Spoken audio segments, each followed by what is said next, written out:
ഈ പ്ലാന്റേഷനിലുണ്ടല്ലോ ഒരു അടിപൊളി ഫ്രൂട്ട്സ് ആട്ടോ. അതായത് നിങ്ങൾക്ക് മനസ്സിലായിണ്ടാവും, മുസംബിയാണ് നിൽക്കുന്നത്. നോക്കിയൊക്കെ കണ്ട, നമ്മൾ മേടിക്കുന്ന മുസംബിയാണ് നിൽക്കുന്നത്.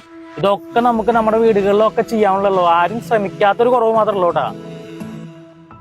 നിങ്ങളുടെ സൈറ്റുകൾ എവിടെയാണെന്ന് വെച്ച് കഴിഞ്ഞാൽ അവിടെ പറഞ്ഞു കഴിഞ്ഞാൽ നമ്മളവിടെ സൈറ്റിൽ വന്ന് വിസിറ്റ് ചെയ്ത് എത്ര ഫ്രൂട്ട് പ്ലാന്റ്സ് ആണ് വേണ്ടതെന്നുള്ള അനലൈസ് ചെയ്ത് അതിൻ്റെ ഡിസ്റ്റൻസ് ഒക്കെ ചെക്ക് ചെയ്തതിന് ശേഷം നമ്മൾ ഗ്രൗണ്ട് ലെവലിൽ നിന്ന് തന്നെ, അതായത് നമ്മൾ വളരെ കാട് പിടിച്ച് സിക്സാക്കായിട്ട് കിടക്കുന്ന സ്ഥലങ്ങളായിരിക്കും. അപ്പോൾ അത് നമ്മൾ JCB കൊടുന്ന് അതിനെ ലെവൽ ചെയ്ത് വ്യൂവബിൾ ഫോമിലാക്കി മാറ്റിയതിന് ശേഷം അവിടുന്ന് അങ്ങോട്ടാണ് നമ്മുടെ വർക്ക് സ്റ്റാർട്ട് ചെയ്യുന്നത്.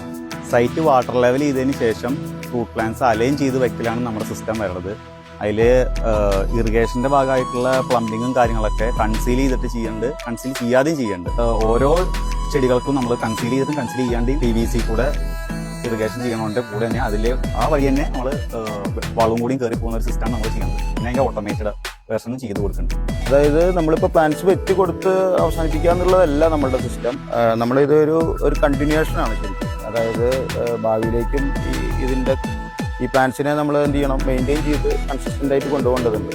അപ്പോൾ അതിലേക്കുള്ള ഒരു ഗൈഡ് ലൈൻസും കൂടി ഇതിൽ നമ്മൾ പ്രൊവൈഡ് ചെയ്യുന്നുണ്ട്. അപ്പോൾ സ്വന്തമായിട്ട് ആ ഗൈഡ് ലൈൻസ് ഫോളോ അപ്പ് ചെയ്യാൻ ബുദ്ധിമുട്ടുള്ള ആൾക്കാരാണെന്നുണ്ടെങ്കിൽ നമുക്ക് എന്ത് ചെയ്യാൻ പറ്റും, നമ്മളുടെ ടീമിനെ വെച്ചിട്ട് പീരിയോഡിക്കലായിട്ട് വന്ന് സൈറ്റുകളിൽ വന്നിട്ട് അതിനെ ക്യാരി ഔട്ട് ചെയ്യാനുള്ള ഒരു സിസ്റ്റം കൂടി നമ്മളുടെ കയ്യിലുണ്ട്. ബ്രസീലിയൻ മൾബറിയാണ് ഇത്. വളരെ ലോങ് ആയിട്ട് ഉള്ള ഫ്രൂട്ടാണ്. ഇതിപ്പോൾ വിയറ്റ്നാം മെർലി എന്ന് പറഞ്ഞിട്ടുള്ള എല്ലാവർക്കും അറിയുന്ന ഒരു പ്ലാവ് തന്നെയാണ്. സപ്പോർട്ട് ചെയ്യണം. ഇത് ഗോൾഡൻ സീഡ എന്ന് പറഞ്ഞിട്ടുള്ള കുറച്ച് വലിപ്പം കൂടിയിട്ടുള്ള സീതപ്പഴത്തിൽ പെട്ടിട്ടുള്ളതാണ്. ഇത് ട്രോപ്പിക്കൽ അവക്കാഡോ ആണ്. ഇത് പുലാസാൻ എന്ന് പറഞ്ഞിട്ടുള്ള ഒരു പ്ലാന്റ് ആണ്. ഇത് മിൽക്ക് ഫ്രൂട്ടാണ്. മൾബറിയാണ്.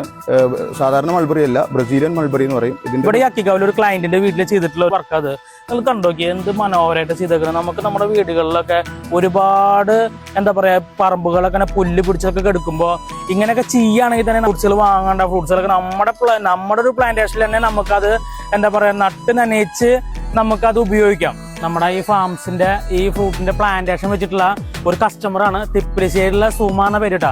നമുക്ക് അവരുടെ ഒരു എക്സ്പീരിയൻസ് ഒന്ന് നമുക്ക് ചോദിച്ചു നോക്കട്ടെ. ചേച്ചി, എന്താണ് ഇതൊക്കെ വെച്ചതിന് ശേഷം ഉള്ള ഒരു മാറ്റം? ഇത് നമുക്ക് ഓട്ടോമാറ്റിക്കലി വാട്ടർ സപ്ലൈ ആയ കാരണം നമുക്ക് പിന്നെ അതിനെപ്പറ്റി ശ്രദ്ധിക്കേണ്ട ആവശ്യമില്ല.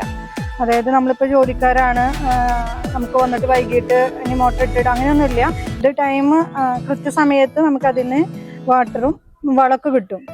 അപ്പോൾ അത് ഞങ്ങളെ പോലുള്ള ജോലിക്കാർക്കൊക്കെ സൗകര്യമാണ്. കാരണം ഇത് നമ്മുടെ ഫാംസിന്റെ ഒരു വർക്കാണ് കേട്ടോ. നമ്മുടെ പെരുമ്പലാവിലുള്ള അൻസാർ വുമൻസ് കോളേജിൽ ഒരു ഗാർഡൻ. അപ്പൊ ഇതുപോലെയൊക്കെ നിങ്ങൾക്കും നിങ്ങളുടെ വീടുകളിലൊക്കെ നിങ്ങൾക്ക് സെറ്റ് ചെയ്യാം. അപ്പൊ ഞാൻ ഫാംസ് ഗാർഡന്റെ നമ്പർ ഞാൻ താഴെ കൊടുക്കുന്നുണ്ട്. ഇവരുടെ ലൊക്കേഷൻ വരുന്നത് നമ്മുടെ പെരുമ്പലാവിലാണ് കേട്ടോ.